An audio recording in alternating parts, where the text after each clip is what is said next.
Assalamu alaikum wa rahmatullahi wa barakatuh, ladies and gentlemen everywhere. Good morning and welcome to the news. Bismillah ar-Rahman ar-Rahim. First off, with the national arena custodian of the two holy mosques, King Abdullah bin Abdulaziz Al Saud has deputized His Royal Highness Prince Naif bin Abdulaziz Al Saud's second deputy premier, Minister of the Interior, to oversee the convenience of pilgrims and to grace the reception ceremony for heads of Hajj missions and the ceremony for the armed forces personnel of all sectors. His Royal Highness Prince Khalid Al Faisal, Governor of Mecca Al-Mukarrama Province and head of the High Committee for Monitoring Transportation of Pilgrims, highlighted the efforts exerted by all government and private bodies in serving the pilgrims, confirming all necessary facilities are available for providing the best services. In a statement to the Saudi press agency, His Royal Highness said all relative government departments are working in collaboration with each other for upgrading the services offered to pilgrims wherever they are within the boundary of the kingdom, referring to the special significance of transportation in guaranteeing success for the services provided in the Hajj season. The governor of Mecca Al-Mukarrama said that this sector has always been carried by these services by the successive Saudi governments.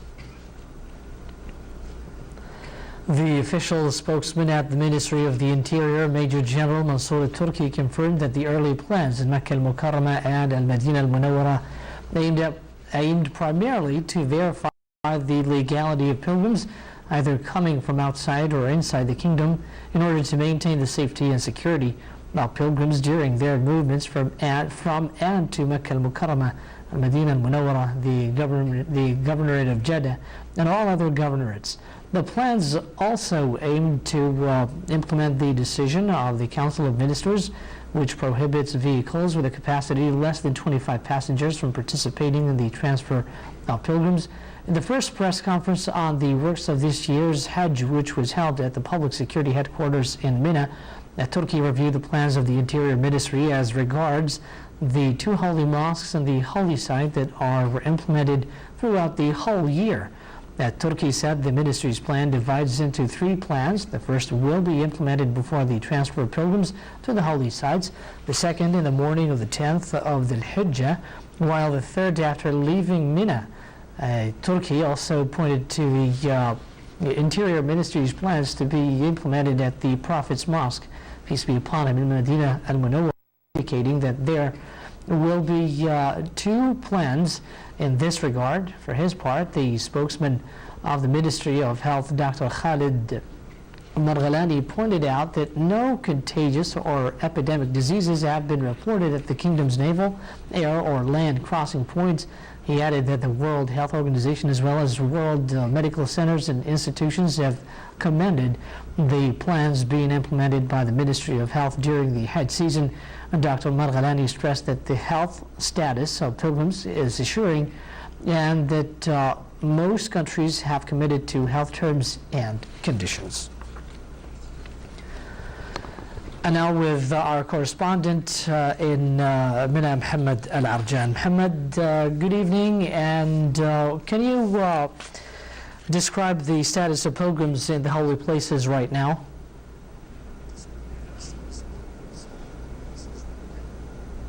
Well, I will say good morning, Omar. The pilgrims' status very well. They already reached the Grand Mosque in Mecca, and they will spend the night there.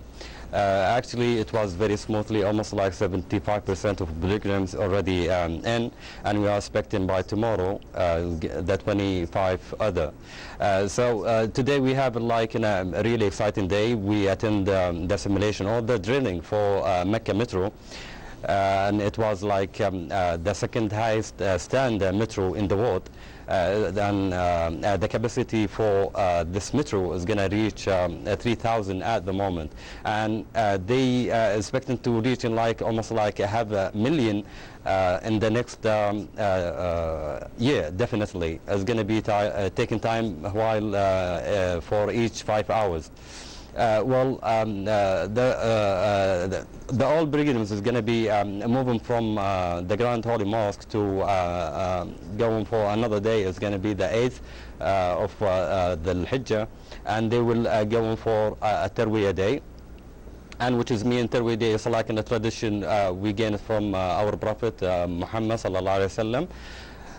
It's like a water supplies. So tomorrow we're expecting all the Mecca is going to be locked down, and all the pilgrims going to be in the city, and we going to see the first official start for the Hajj, inshallah.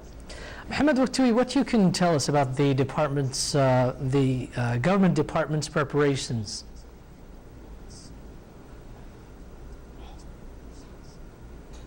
Well, Omar, they high alerted definitely. Today or tonight, definitely, we see all the officials in the street, definitely, all of them. All the forces being guiding all the pilgrims. We're talking about even the civilian department, the police, and the other officials. Even the Scota, we attended tonight the Scota launching for their services under the supervision for His Royal Highness Prince Faisal bin Abdullah bin Muhammad Al Saud, and even the Scota is going to join all the civilian and the officials to guide them and give them help and the services for all the pilgrims by tomorrow. Our correspondent from Mina, Mohammed Al-Jan, thank you very much.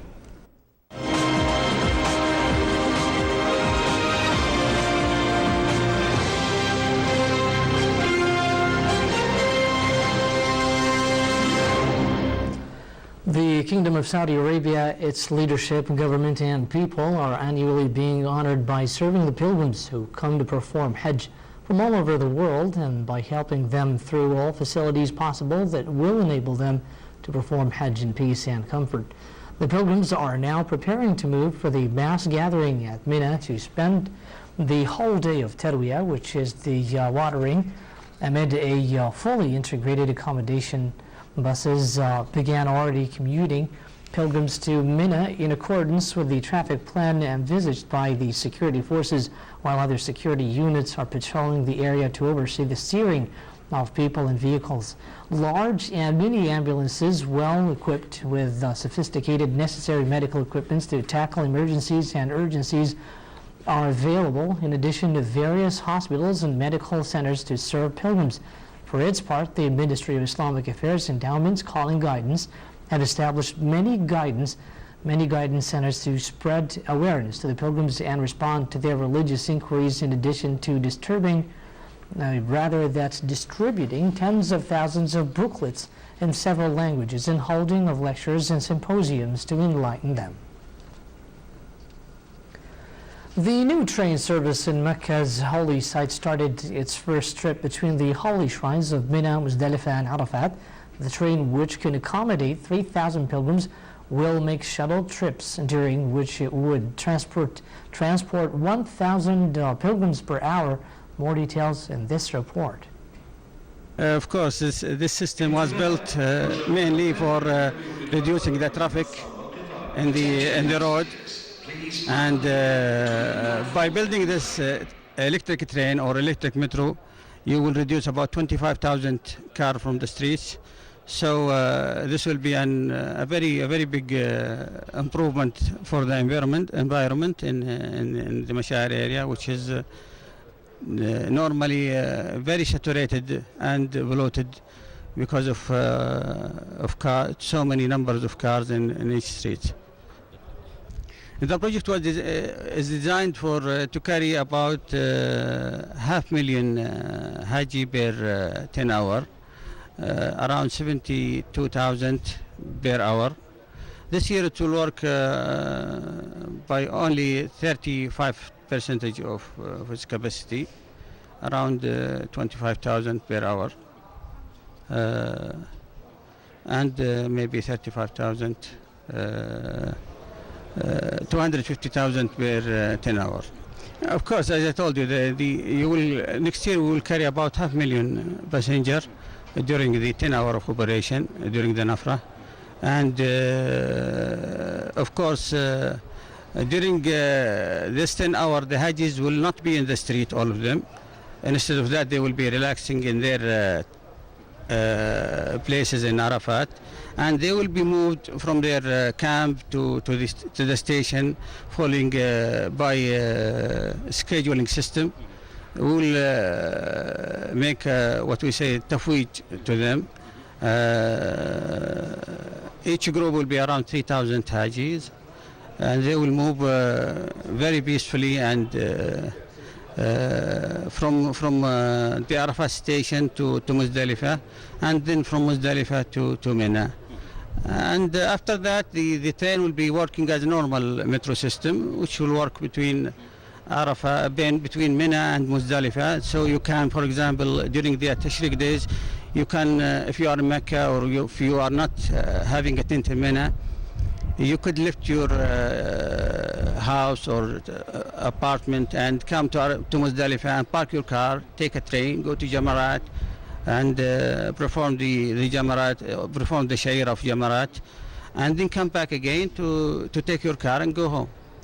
It will be very easy, and this train is connected. The last station is connected directly with Jamarat Bridge, with a link, direct link to the Jamarat Bridge. There is an in and out which will take you to the inlet of Jamarat Bridge and the outlet of the Jamarat Bridge, direct to the station. So you will not cross any road, nothing. Minister of Hajj Dr. Fuad bin Abdussalam Farisi received in Jeddah Dr. Hani Hilal, the Egyptian Minister of Higher Education, also Minister of State for Scientific Research Affairs, who is heading Egyptian Hajj mission. During the reception attended by Egyptian Ambassador to the Kingdom and Consul General, they discussed Hajj issues related to Egyptians' pilgrims. Minister of Hajj Dr. Fuad bin Abdussalam Farisi also received the head of the Philippines Pilgrim Mission, Amin ad-Din Bara. During the meeting, they discussed a number of issues related to Filipino pilgrims. Meanwhile, Minister of Hajj received Jordanian Ministry of Awqaf and Islamic Affairs and also the head of Jordanian Hajj Mission, Dr. Abdussalam Al-Abadi. During the meeting, they discussed issues of Jordanian pilgrims related to the Hajj of this year.